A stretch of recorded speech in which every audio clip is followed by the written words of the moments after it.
po tayo. Taniman po ito ng mga pinya. Yan po yung mga pinya, oh. Ang dami po. Pero hindi pa po yan nagbubunga. Tagal pa yan. Mga 5 buwan pa. Kasi matagal magbunga mga pinya. Yan po. Yan po maganda dito sa probinsya. Kung mayroon ka lupa, kahit hindi sa'yo, basta paalam mo. Taniman mo lang ng mga gulay, prutas.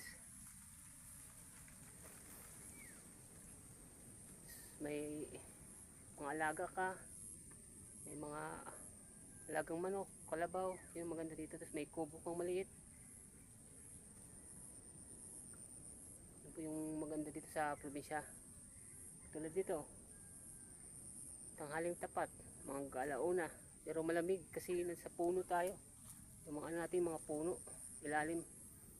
Maganda yung simoy ng hangin, maganda yung nilabas na hangin, sariwa yung hangin, saka yung mga paligid mo,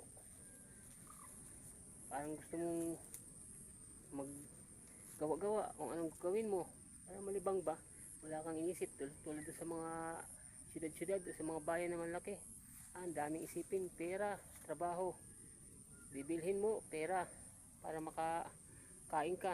Dito mayroon kang mga tanim. Pag tumubo, kung may saging, kamuting kahoy, makakapag luto ka na, kapag merienda ka na, may kape ka, ayos, yun maganda. Tapos may alaga ka mga manok, lalo yung maraming alagang manok, magbawas ka ng isa. Tapos may, kung wala kang kasama, ikaw lang, pwede ka magtagay-tagay, tagayin na. Yun ang kagandahan dito. Kaya maganda sa probinsya, sarap ng buhay probinsya. Sa mga farmers, sa mga magsasaka dyan, shout out sa lahat. Dito na po tayo kasi napakita